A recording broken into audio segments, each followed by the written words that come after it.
told me that he never even considered voice-activated recorders until he talked to his nephew. Let's go.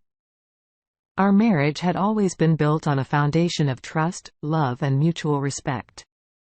Over the years, we had tackled countless challenges, always emerging stronger and more united. But the issue of open relationships had proven to be a divisive force, casting a dark shadow over our once happy union.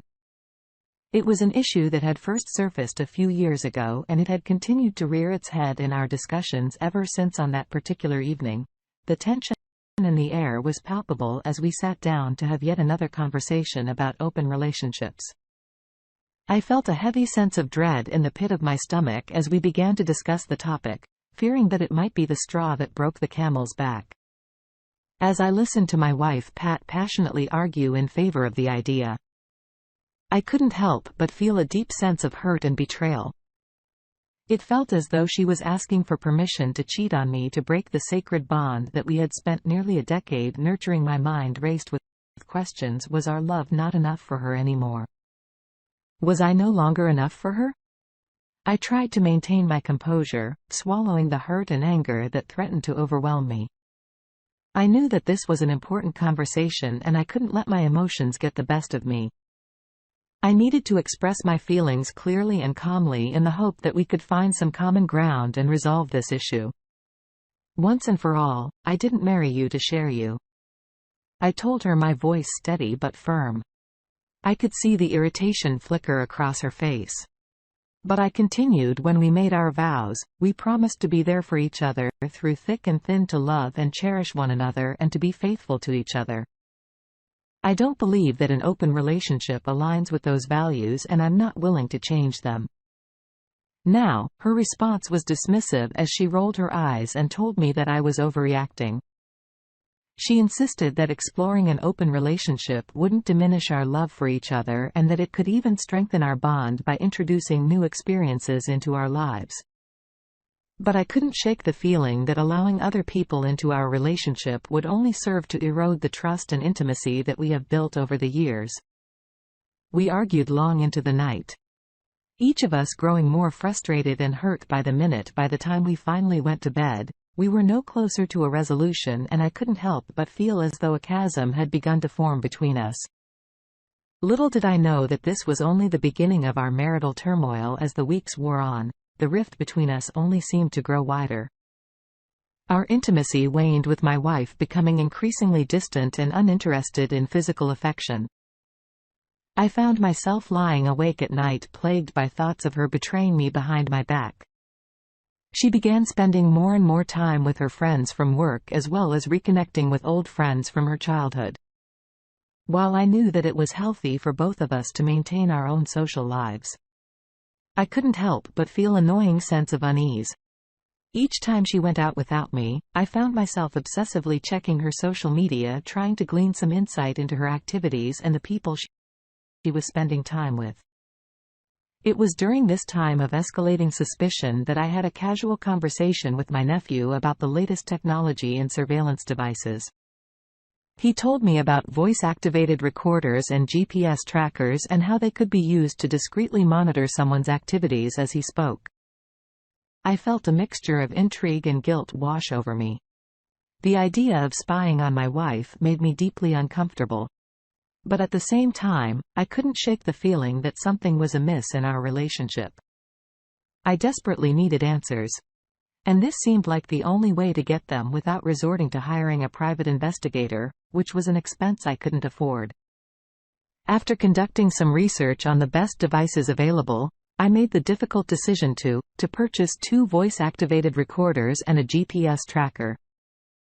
When they arrived, I carefully installed them in her car, my hand shaking slightly as I grappled with the knowledge that I was invading her privacy. I knew that I was crossing a line, but I couldn't bear the thought of living in the dark any longer. For the first few days, I listened anxiously to the recordings, hoping to find some evidence that would either confirm or dispel my suspicions. But it wasn't until the end of the first week that I discovered the painful truth. My wife had been unfaithful to me.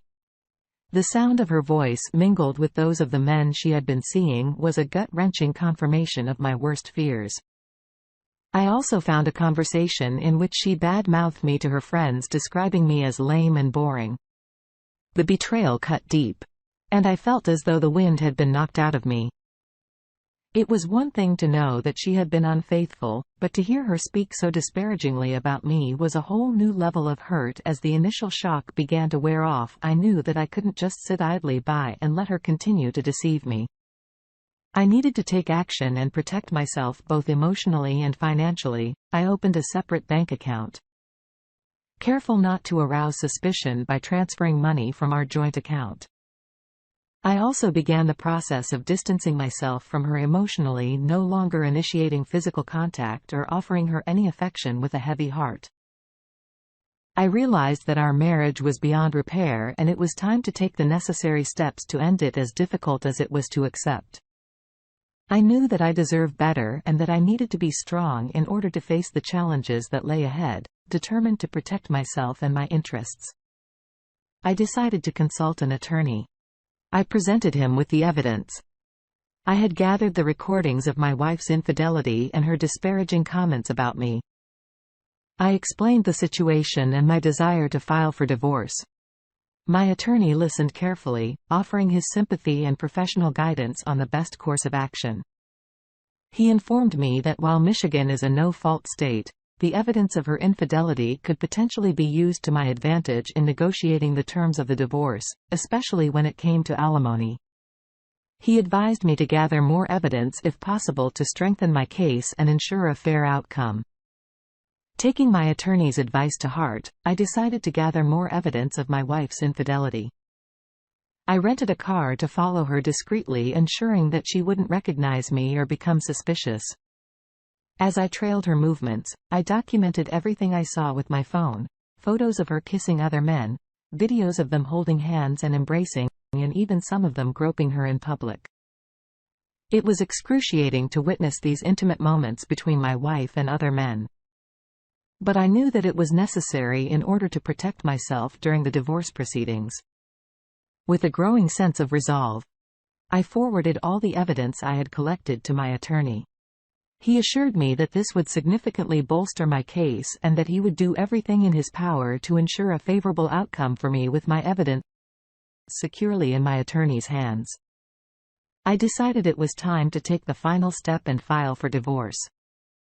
My wife was served with the papers at her workplace and her reaction was nothing short of explosive.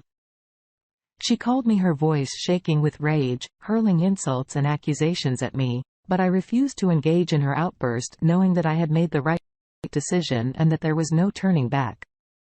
Now, in the meantime, I moved out of the house we had been renting, putting physical distance between us and giving myself the space I needed to process the emotional turmoil I was experiencing. It was a difficult transition, but I knew that it was a necessary step toward healing and rebuilding my life. The day of the divorce hearing arrived and I steeled myself for the confrontation. My wife's attorney attempted to argue that I was required to pay alimony. But my attorney countered with the evidence I had gathered. He presented the photos, videos and recordings demonstrating her infidelity and betrayal. The judge listened carefully to both sides before making a decision. In the end, he agreed with my attorney and denied her any financial support. Relief washed over me as I realized that the battle was finally over and I could begin the process of rebuilding my life. In the months following the divorce, I learned through one of her friends that my ex-wife had moved in with one of the men. She had cheated on me with her friend, confided in me that the man was a deadbeat, unemployed, and contributed nothing to their household. It was a bittersweet revelation, but it also confirmed that I had made the right choice in ending the marriage. As I continued to heal, I began to rediscover my own sense of self and independence. I pursued hobbies and interests that I had neglected during our marriage. And I slowly started to rebuild my social circle. I reconnected with old friends and made new ones with time. I felt ready to dip my toes back into the dating pool. I knew that I wasn't quite ready to commit to a serious relationship, but I was eager to explore the possibilities and meet new people. I tried my hand at online dating, attending singles events and even accepting setups from well-meaning friends. I approached each new encounter with an open mind and heart, taking the time to learn about myself and what I wanted in a partner. There were moments of awkwardness and disappointment, but there were also moments of excitement and connection through it all. I reminded myself that I was on a journey of self-discovery and that each experience, good or bad, was a valuable lesson. As the months passed, I began to come to terms with the reality of my situation. I had survived the heartbreak of my marriage collapsing, and I had emerged stronger and tougher than before. I made a conscious effort to work on myself, attending therapy sessions and participating in support groups for divorced individuals. Through these experiences, I learned that healing is not an easy process, but rather a series of ups and downs. There were days when I felt like I had made great progress and others when I felt like I was back at square one, but I remained committed to my journey, trusting that with time and effort, I would find peace and happiness. Once again, as I continued to heal, I came to understand that my life was not defined by my failed marriage, but rather by the choices I made moving forward. I began to embrace my newfound freedom, allowing myself to dream and imagine a future that was entirely my own. I knew that I still had a long road ahead of me, but I was determined to make the most of the opportunities that lay before me. I started to set new goals for myself, both personally and professionally, focused on my career as a city surveyor, pursuing opportunities for growth and development. I also made a conscious effort to maintain a healthy work-life balance, dedicating time to my hobbies, friendships and self-care. Although I have been deeply hurt by my ex-wife's betrayal, I chose not to let it characterize my life or hold me back. Instead, I used it as a catalyst for growth and transformation, emerging as a stronger and tougher person. With each new day, I took another step forward on my journey toward healing, knowing that I was creating a new beginning for myself, one filled with hope, happiness and endless possibilities.